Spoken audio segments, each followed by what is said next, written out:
All right, so it's being recorded. Now, the format of the seminar is that we will give 5 minutes slot to each panelist to talk about their work and communicate their messages to you regarding your youth empowerment. And then we will move on to question and answer session. It will be great if you can write your questions in the chat box so that we can take them at the end, and depending on how much time we have. I will really appreciate if all the participants can mute their mic, because it can cause disruption while panelists and discussants will be talking. And yeah, with this said, I will move on to our first speaker. So our first speaker is Caitlin. She is the CEO and founder of Justry Australia. So off to you, Caitlin. Hi everyone, thank you so much for inviting me to this fantastic International Youth Day event. So as Sadaf said, my name is Caitlin Figuereto. I am a proud Goan Australian and a community organiser who was strengthening participatory democracy by creating civic engagement pathways and collaboration opportunities for young women and political leaders across the Pacific. So in 2017, after being approached by young women disillusioned by our political process and tired of being left out by our system, I decided to found Justry Australia, a youth-led social enterprise on a mission to unleash a courageous generation of young women. Justry in Swahili, where my family, which is my family's native language, means courageous and bold. I named my organization Justry because advancing human rights and gender equality takes a bold vision and courageous action. Our vision is to make democracies everywhere inclusive of, accountable to, and accessible for all young women. For years, Justry has revolutionized young people's pathways into politics. We know that young people are disillusioned by the political process across the entire world. No country is immune, as you all know. Sometimes it's hard for young people to know where to begin on how to raise their voice or make public policy decisions and impacts. That's why Justry works to make public leadership politically accessible, approachable, and fun for all those young people wanting to make a difference. We know that globally, women and girls and youth more in general are often excluded from the decision-making process. Policies that affect our lives and our futures are being made by people without any consideration or consultation with us. We also know that women and youth are underrepresented in parliaments across the world. In Australia, for example, we're currently ranked 57th in the world for gender equality in politics, and it will take an estimated 8 election cycles before we reach gender parity. But let's break it down even further into beyond gender in terms of diversity in politics. Despite 33% of our population being immigrants, only 11% of parliamentarians were born overseas. Just 4% of federal parliamentarians have non-European heritage, and only 1% of parliamentarians have a disability, compared to 18% of the population. Something must be done, and that's what Justry is doing. Justry has built a number of civic engagement, voting, leadership, and public policy initiatives which helps bridge power structures by bringing together politicians, social sectors, and young women together to forge relationships, understanding, collaboration, and increasing youth training for lifelong skills to tackle some of our region's biggest problems. Our premier program, called Girls Take Over Parliament, is a program that is unleashing and building the next generation of political leaders and policy change makers.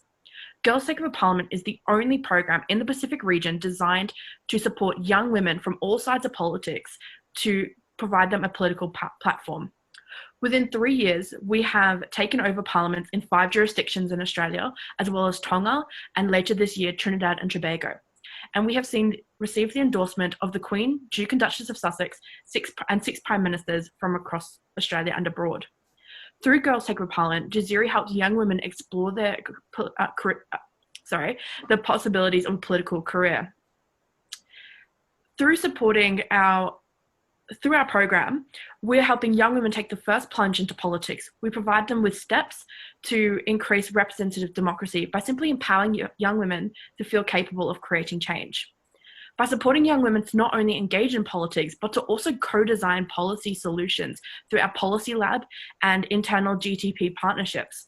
Our alumni have positively impacted 11.5 million people by passing, consulting, and co-writing over 21 motions and bills related to the United Nations Sustainable Development Goals. Over 60% of our graduates between the ages of 10 to 24 have gone on to leadership positions. Some have started their own foundations, human rights campaigns. One has founded a free mobile school in India. Others have been awarded international fellowships, named on Forbes 30 Under 30, 100 Women of Influence. And our first alumni this year is starting to run for office at the age of 23 years old. My ultimate goal with Jazeera Australia is to mobilise 1 million civically engaged young women across the Commonwealth by 2030. I want to harness the power of collaboration and shared humanity among people to strengthen trust in democracy, increase bipartisan support for social policies, and to amplify the voices and opportunities for young women everywhere to drive national and ultimately global change. And this is where you guys come in. I want to create partnerships where we can revolutionize young people's engagement in politics and public policy to get more young people in politics, whether that's being elected representatives themselves, supporters, advocates, or more. If you want to know more about Jazeera, just have a chat to me, and together let's change the face of political leadership. Thank you. Great, thank you so much, Catalin. We will take questions and answers in the chat box. If you have any questions, please type that. I will take the questions at the end during the question and answer session. So with this, let's move on to our next speaker, Muzammil. He's a young peace researcher and expert in conflict and political, social, and economic analysis. He has 9 years of experience in conflict transformation and peace building in Somalia and Kenya. So, Muzammil. Thank you very much, Sadaf. Hello, good morning, good afternoon, good evening. Assalamu alaikum. Happy International Youth Day to all of you, wherever you are. My name is Muzammil. I know Sadaf has done, more introduction about me. I am a peace researcher working in Africa, mainly focusing in East and Horn of Africa. The theme this year is very, very interesting and important: youth engagement for global action. Of course, youth engagement is very, very important because youth constitute large majority of the world population. According to the latest UN estimate of the world population 2019, 1 in every 6 persons is a youth. So we can say every household at least average has 1 youth. In Africa, almost 60% of the population are youth, as per 2019 estimate. This makes Africa, the world's youngest continent. By and large, therefore, looking at all these statistics, we have the numbers. So we really need our space. There should be nothing about us, as they say, without us. Youth shouldn't be on the menu, but rather should be on the table. Looking at youth engagement at the local level, where I have been working most of the time, in the periphery, of course, youth are the stakeholders of the Sustainable Development Goals, and therefore, localization agenda can be pushed by, the youth. For example, looking at goal number 8 of the Sustainable Development Goals, decent work and economic growth, it's about employment. Of course, we are facing youth bulge in the world who are actually stuck in the waithood. For example, in Somalia and Kenya, where I have worked most of the times, education is a challenge. People don't get the right to education, especially the youth. For example, if you are a girl in a household of about 6 and 7 boys, you'll be told, your elder brother is in the university, please wait, let him finish, please sacrifice. Forget about education because you are paying your brother's school fees. If you are like 3 brothers and you are now starting your primary school, your parent might tell you, sorry, we cannot pay your school fees until your elder brother finishes. So basically there is that sense of sacrifice. The other thing is about employment. Of course, you'll be told you don't have experience, please wait, you just finished the other day. Where will you get experience? There's no school for experience. There is school for education.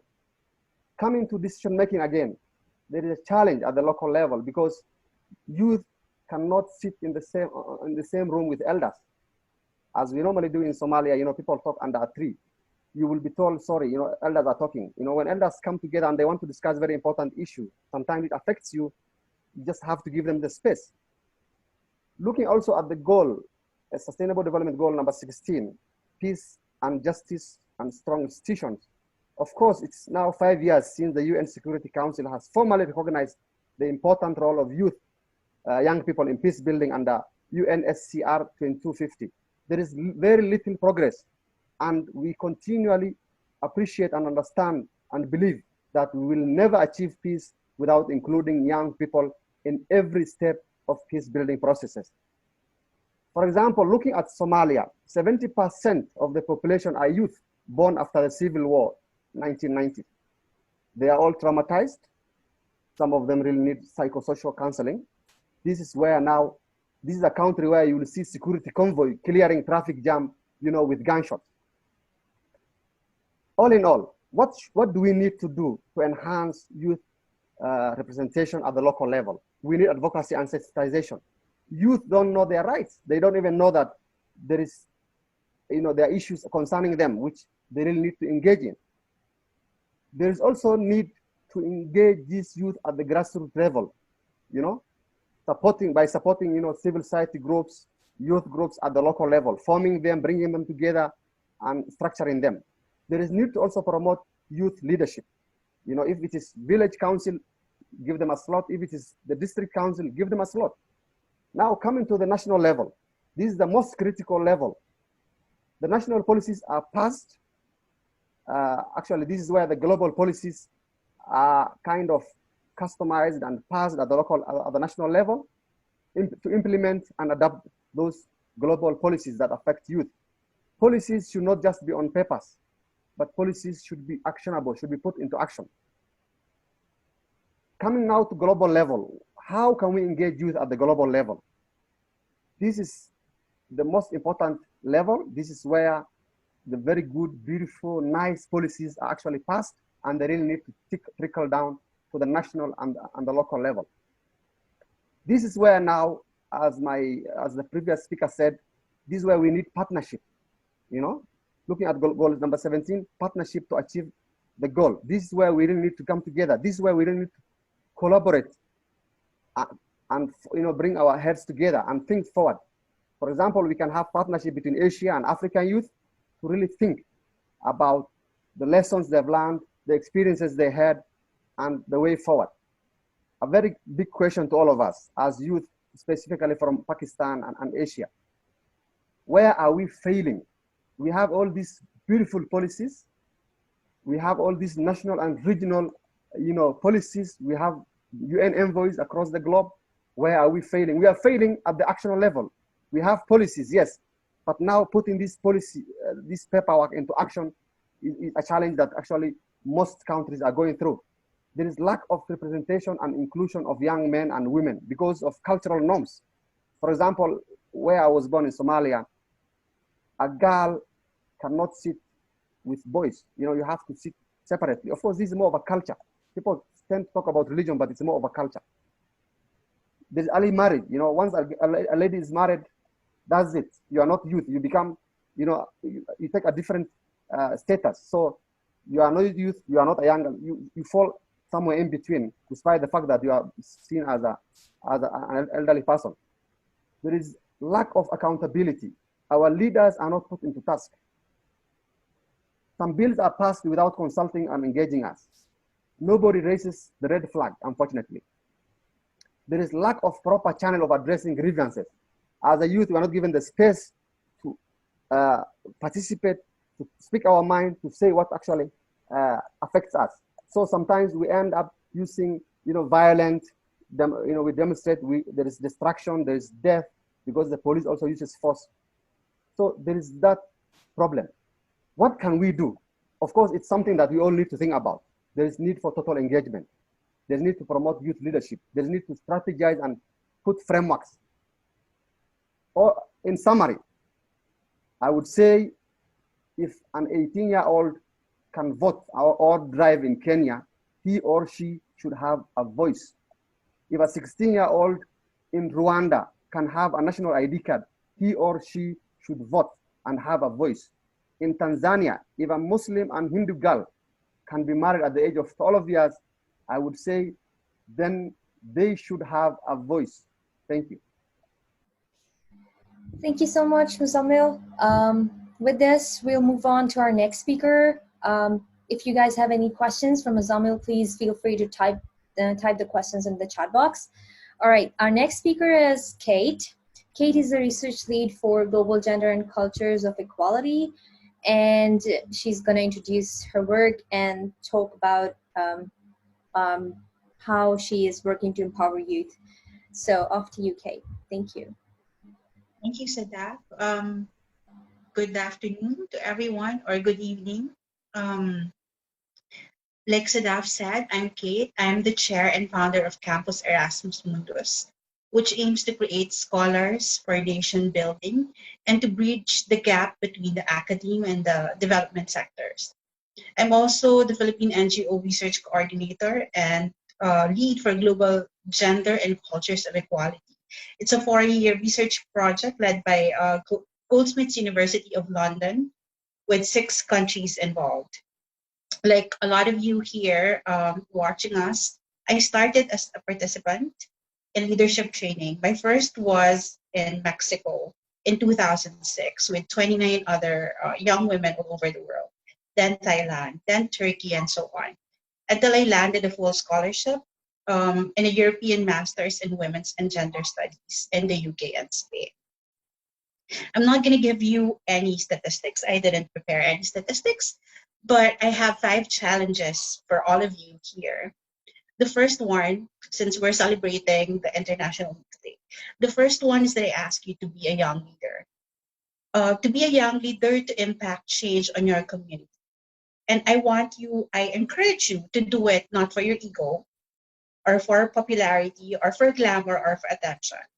There's always the pitfall of the generations before me, our generation, Sadaf and Caitlin, and I'm hoping that you learn from our mistakes. The only thing that needs attention is the state of our humanity and our world, our environment. Ask yourself why you are here celebrating the International Youth Day. I hope it's not only for attendance or for a certificate of participation. I hope you are here because you have high hopes on this current generation, which we on the panel also belongs. If you cannot find a good leader, be that one that you need. The second challenge, be active on social media, but be more proactive on the ground. The real game changer is encouraging more people to do what is right and trust. Someday you will be in key positions in the government, in big industries.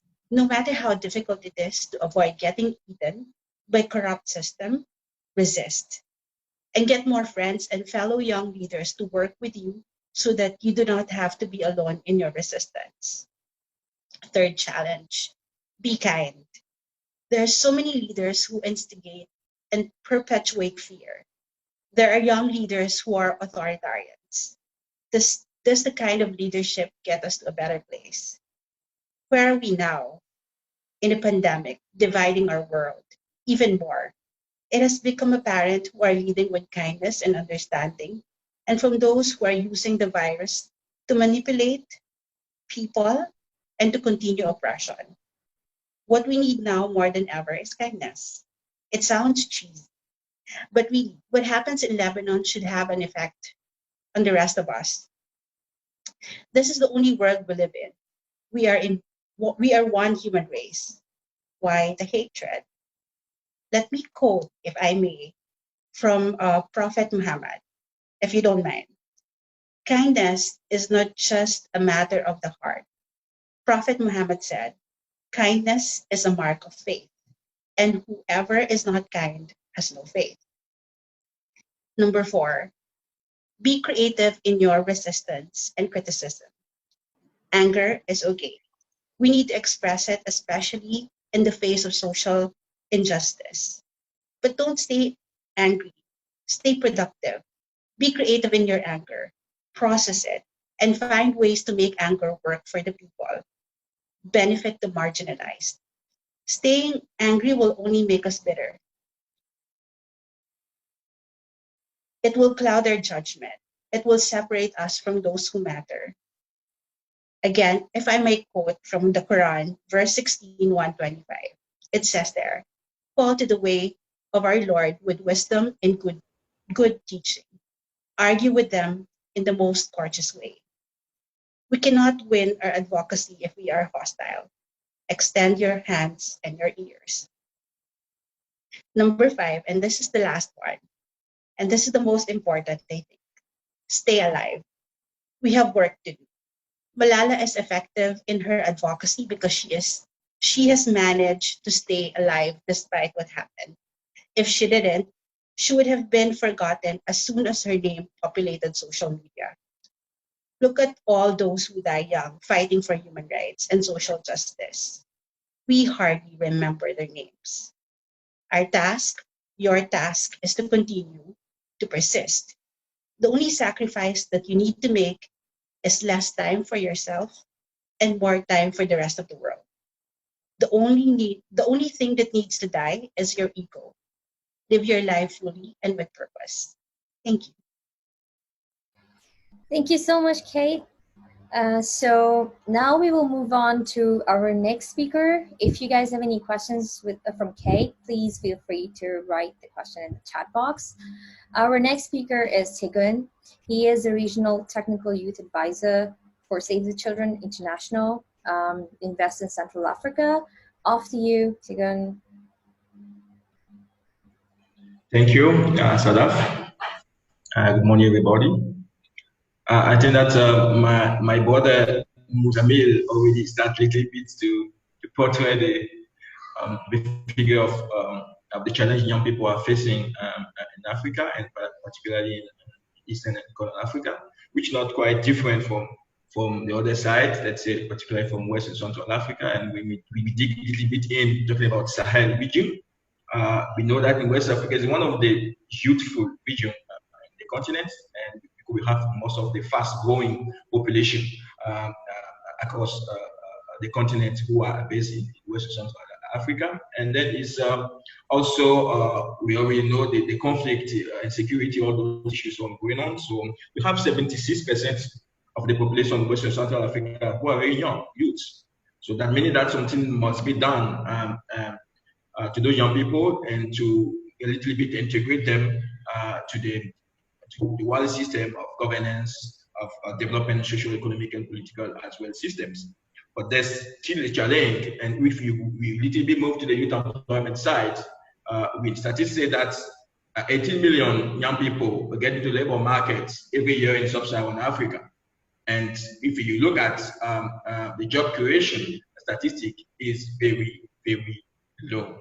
So that means that young people are not getting access to incomes. If you don't get access, that means that you are very vulnerable. And adding to the vulnerability we have in the entire region, in the entire continent, that means that there's a huge challenge for young people. But I think that where there's a challenge, there's the opportunity as well. So young people are working to shape those opportunities given to them. And Save the Children, what we try to do, in particular in this region, is to look at different angles of when we talk about youth empowerment, when we talk about how to engage young people, how to ensure that we have inclusive participation of children and youth, because the children of today will be becoming young people in 3 years, in 3 months. So we make sure that there will be no like a discrimination between what we are doing, that young people are fully participating in our different program, and also we are supporting the government and the different system to be able to include young people. So we look at the thing in different angles. First of all, we talk about youth to youth. The youth to youth in terms of engagement. We have young people. We have many young people who are living in rural area, and the girls in the Sahel region, in West and Central Africa region, some of them are left behind. They are left behind. So what the young people who already get this enlightenment, get exposure, what is the role in front of the young people who are living in the grassroots area, in the rural area? I think that first of all, the action needs to start from young people themselves. As a youth, we need to be the role model for our peer. We need to go to the farm, to go to the rural area, to be able to impact, not only as someone said, not be always leader on social media, but put our hand together and to make a change. where the change is possible in our community. So that means that the second position we are using as a safe children is the youth to community. Yes, we talk about youth to youth, but we talk about youth community. The young people, most of them are living in the community. So what is the impact in the community? Young people need to engage, need to take a role, leadership role even sometimes. They need to have some of those skills they need to be able to represent their community, to be able to be the voice of the community. And we as an organization or as the young people as well, we need to help those young people to increase their voice, create a space for them among the community that they can always engage and have the space to be able to have the impact and the change they are looking for. Then we talk about youth to business. That definitely is something definitely we need to think about. Yeah, there is a lot of policy. My brother already mentioned, my predecessor also mentioned all those policies, but most of the policies are not conducive. And the environment, then you have the policy on paper, but you have the environment challenge in the second hand. So we need like a clear leadership and vision to be able to implement those policies and be able also to build some evidence and inform those policies on what is going on, what can work, what cannot work, to be able to have like a good result at the end. And then youth business, there also coming this partnership between different continents, between Asia, between Pakistan, and people and young people in Africa. Business can be like a tool to close the gap between the distance, between the culture, between the society.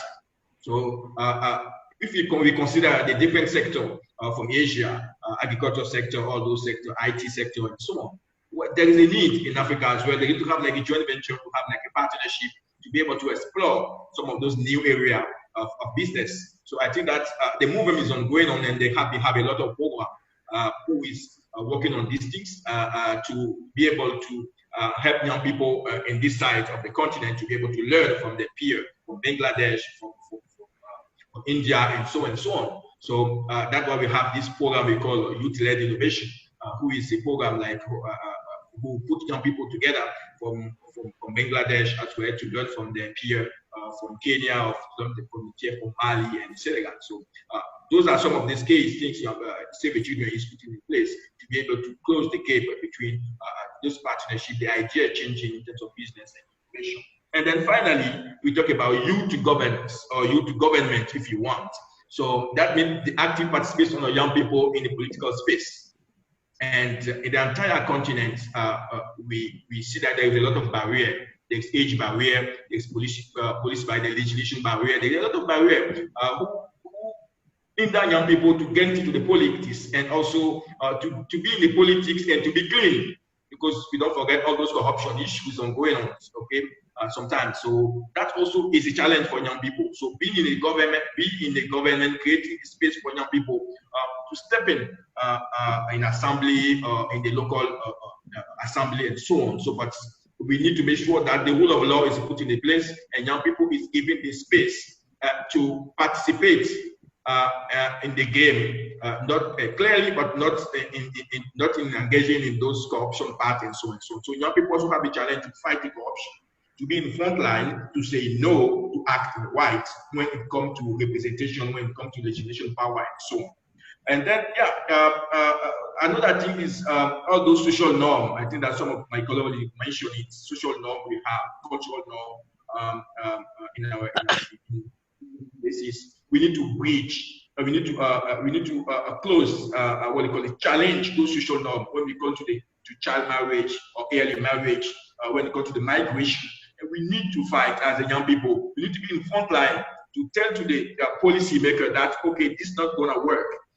This is how we want things to be. That and so on and so on. But if ourselves, we don't have this enlightenment, we don't have this power to be able to fight for our rights, fight for what we think is good for the young people in the grassroots, I think that this will be like a very, very challenging for us. So yeah, that's what I would say. Let's work together as well to also consider the girl side, the girl issues in the African continent.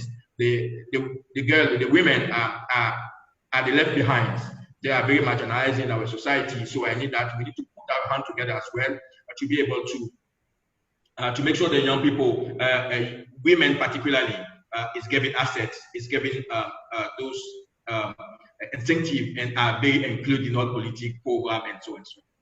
Yeah, thank you. All right, thank you so much again. Now we will move on to question and answer session. I could see that there are a lot of questions here in the chat box. So I will start with the question from Ali Yasin. He's asking, this question is directed towards Caitlin. So the first speaker raised the topic of diversity in parliament. Would you agree that there is virtually endless ways people can be organized and put into various identities, for example, gender, race, age, sexual orientation, and so on? How do we decide that certain groups have to be included on a special seat and others don't? I would definitely agree with you. In terms of diversity, it is a spectrum. I personally, and I know other people in my organization have different views than this, I don't advocate for a special seat. That's not what Jazeera does. Jazeera is all about trying to work with political parties, with politicians, and with young people to open up spaces. That doesn't mean carving out actual seats, but rather giving them the mentorship and the support for them to decide for themselves if they want to run or not. Now, I know in some countries they have, quotas which do work, and in Australia sometimes they actually argue that we should also have quotas because our numbers of women and people of diverse backgrounds, such as people with disabilities, people of color, they're not represented in politics. So I really think that the debate shouldn't be about, special seats or anything, but it really should be, how can we best make our political leaders and our political institutions represent our country and represent the streets of our countries? And I think that's the better discussion to have. So thank you for the question. Thank you so much, Caitlin. So there's another question, and I think it's probably directed towards Muzammil, and I would ask Muzammil to answer this question. This is from Jules, and the question is, and I will not read the whole explanation, but I will just read the question. Do people have any program about how to overcome religious boundaries, intercultural education, and if needed, education about interreligious marriages? Thank you very much. I think that's a very important question. Of course, there are barriers towards us having, smooth relationship, interactions, and cooperation and collaboration world over. And religion is actually a very key one. Of course, we are all sons and daughters of Adam and Eve, regardless of whether we have a long nose, a big one, and all those different features which God has actually given us. But, we are all the sons and daughters of Adam. Of course, religion is often used in the wrong way. It's like I have a certain way of, even not just inter-religion, but even within the religious groups, there are different sects, And also, linked to that also, there are different communities who have different cultures and different, understanding of the way of life. So basically, that has, in a sense, contributed towards intergroup polarization. For example, in the case of Kenya, I think some of you have heard of the Westgate attack, some years back, terrorist attacks. Basically, what happened was the Muslim and the Christian brothers in Kenya started having issues. Every Muslim was seen to be Al-Shabaab, for example, and every Christian was seen to be looking at the Muslim, in a bad way and seeing them as the bad people. So basically, this has actually contributed to a lot of problems in the society, and often, there were violent attacks. There were targeted attacks against Muslims at some point. They also targeted attacks against Christians. A bus coming from Mandera, this Kenya-Somali border, coming to Nairobi. All the Christians were told to get down, and they were killed by some Al-Shabaab elements. So basically, this religion can be used positively or negatively. And of course, oftentimes and not, people normally look at, our divergences rather than one or two divergences, rather than looking at, some out of commonalities that actually bring us together. So basically, religion and other, faith and understanding and culture sometimes pit people against one another if used, badly by people. Thank you. All right, thank you so much, Muzamil. Kate, I will direct a question towards you, and it is about, and I'm going to read it to you. It's from Jannat, and it says that, is it all right to clarify the explanation behind being expressive, considering we can't help contradicting the discernment incredible holds? Also, on the off chance that we would not get acknowledgement on being straightforward, so quietness is the appropriate response. So is quietness an appropriate response? Is what? Sorry, can you repeat that? So is quietness an appropriate response? Because sometimes it's not appropriate to be expressive. I think this is the crux of the question. Mm-hmm. I think it's okay to be expressive. I think we should always express ourselves. But like what I said, we should express it more creatively. Like if we are angry, yes, you can be angry, but what I noticed, for example, especially in the Philippines, we have cancel culture. We have culture of bashing. And I think that is not what kind of expression that we want to have. I mean, we can always express ourselves in an intellectual way, in a creative way, and that's what's needed, especially if we want to advocate for something and if we want to change something. I think that's the best way to go. All right, thank you. All right, there's another question on finances. So the question is from Ghazal, and Tigun, I would invite you to answer this question. So finance play an important role in initiating a youth-driven project and often limits people from actively participating in making a change. What are the feasible measures youth can take to practically implement these ideas on a global level? Thank you. I think that for the organization I'm working with, we have a simple approach in dealing with this thing in the lack of resources, in the lack of finance. When coming to young people, for instance, we have a different type of program, and some of this program is to work with youth organization, youth-led organization, in particular subjects. And then from that side, according to the project, those organizations are having are developing at the grassroots level, we give them some finance. And also we support them in terms of capacity building. We are not like we partnership with them. We don't tell them what to do, but we are there to support them to be able to provide what the finance they need, the capacity they need, and so on to be successful in the whatever they try to do at the community level. So there is this kind of finance door, but I think that is not something very big. I think there is not something like all the organization is doing, but I think that normally that what is supports what many organizations were supposed to do, even at the governmental level, but due to the lack of the resources, the best idea or project coming from youth organization or youth-led a group are not taken in consideration. People think that we should do everything for them. We should come in with the project already designed without the youth consultation, without analyzing the situation before. But in the Save the Children, and we don't do like that. We started together with the young people to see what is the direction, what is their mind, what they wanted to do.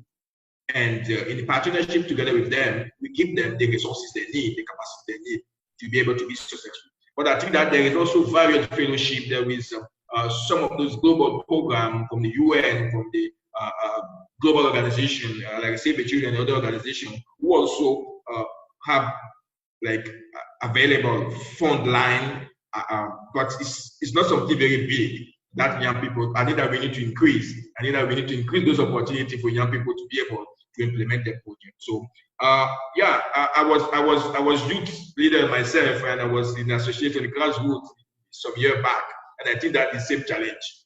You have a project, you work on it, you design the project for your peer at the grassroots level. Now you need funding, you need financing, even if it's the social project, even if it's a business, you need this funding. So I need that young people is equipped with the fundraising skills, also to look at what they have in the environment, all those skills, all those resources, to be able to analyze, to see where we can get support from. I think that, first of all, that is most of the time the case. Young people, the resource is there, but sometimes we don't have like the capacity of the skills to knock at the right door with the right speech and to be able to get what we need. So it's gonna come to us. We need to go to find it, like every person is doing, like government is doing, like every people is doing in the society. So I think that we need to support those young people to get the right skills to be able to raise funds for the activities, to get access to financing. But the access to financing is, I think, is a big challenge from the social perspective to economic perspective, even the politics. Get money, get fund is very tough and is a challenge. I think that with the right skills, we can avoid being handled by those challenges in terms of funding. Also, maybe in terms of advice for young people, let's learn to work together, because sometimes you have these people stand alone, they wanted to do their homework, okay, but let's think about how to put ourselves together with people who have the capacity. We will have the idea, but other young people have the capacity. Why not put ourselves together and to be able to deliver the same thing to our population or to people we serve? So those are some of the elements and arguments I can add on the get access to finance in terms of project and businesses. All right, thank you so much again. I think we are over time already. So we have a lot of questions in the chat box, but I'm not going to go through them, unfortunately, because we don't have time. But if panelists specifically want to answer any of them, please feel free to write to me with the answers, and I will circulate the answers to the participants. Now it's time to wrap up the whole session, and I would like to invite Mr. Taimur Malik to wrap this up and give his message to the participants. Yeah. Thank you very much, Sadaf, and thank you for organizing this very interesting discussion today. I'm very grateful to all the panelists who attended from different countries. I see the audience, of course, is primarily Pakistan-based, linked to the Youth General Assembly. And it is great to see the gender balance in the panel, but also in the participants as well. That says something about the direction in which we are headed as a nation, as well as the youth in the world as well. So the panelists have already highlighted some very pertinent points in relation not just to political engagement, but also social engagement in relation to business activities, and so on. I would just like to say and highlight that all of these things are important. And I see that there was one question about, that in societies like Pakistan, parents try to deter their children from taking part in political activities. But at the same time, there are a lot of things that you can do without, let's say, taking part in protest rallies outside the parliament. That's what the parents are probably really concerned about. But the role of the parliament and political parties is way beyond that. And in fact, the main work is in relation to legislative work, which is something that you can take part in through platforms such as the Youth General Assembly, the youth parliament initiatives that are there in the country, in the case of Pakistan, but also in various other countries as well. There are some sorts of student union activities as well that are there even in some schools, but colleges as well. Of course, political party-based student union activities are limited at the moment in Pakistan, but that shouldn't restrict your ability to be proactive and share your input in relation to the legislative work being done by the political parties in the country. UK has a very good National Union of Students structure, of which I was once an elected member for the international student body, which comprises also all the universities in UK. And I was also the chairman of my university's student union in UK a long time ago. What I experienced, in those positions was that in the case of my university, the local sports facilities as well as F&B, food and beverage outlets at the university were owned and controlled by the student union. So as the chairman of the student union, you were not just making political statements, so to speak, or fighting about student fees with the university, but in fact, a paid management team was reporting to you in relation to business aspects, revenue generation, and management aspects as well. And how do you focus your priorities either on building further sports activity, sports centers, or diverting funds towards additional scholarships and all that. The challenge is that and if you get exposed to these kind of things as a student, of course this all helps later on in life. So that's something I would encourage you all to explore and see how the UK student union structure works. But I would just like to emphasize what the earlier panelists have already said, that there are so many different dimensions of youth engagement which we should be aware of and take part in. A couple of Pakistani youth-led initiatives in the food distribution sector have received the Queen's Award recently. One is Risk Foundation. Earlier it was Robin Hood Army as well. And what they're doing is they're basically utilizing food that could have been wasted and giving it to them who don't have access to food, in particular in the current COVID-19 environment. So youth engagement with community, with of course businesses, startups are all about youth engagement as well. I'm actually on the board of a global student entrepreneur award committee for Pakistan. And the requirement is that it should be student-led in startups, which should have generated at least some revenue, maybe even up to $500, to show that there is a model, not just an idea. And then you can take part in a global student entrepreneurship competition. So things like these are there. Explore these things, take part in them. Youth engagement is not merely about, I repeat myself, political protest on the street. There's so much more to it in which you can take part in a very productive manner and effectively contribute to the society as a whole. And it's great to see again that so many people took part in the discussion today, raised some very important questions as well. And thank you, Sadaf, once again for organizing this, and Fahad, who's the president of the Youth General Assembly. So over to you, Sadaf. Thank you. Great, thank you so much. Now I would like everybody to turn on their cameras so I can take a final photograph before we end this, if that's fine for everybody. Okay. All right, so I'm gonna take a photograph now.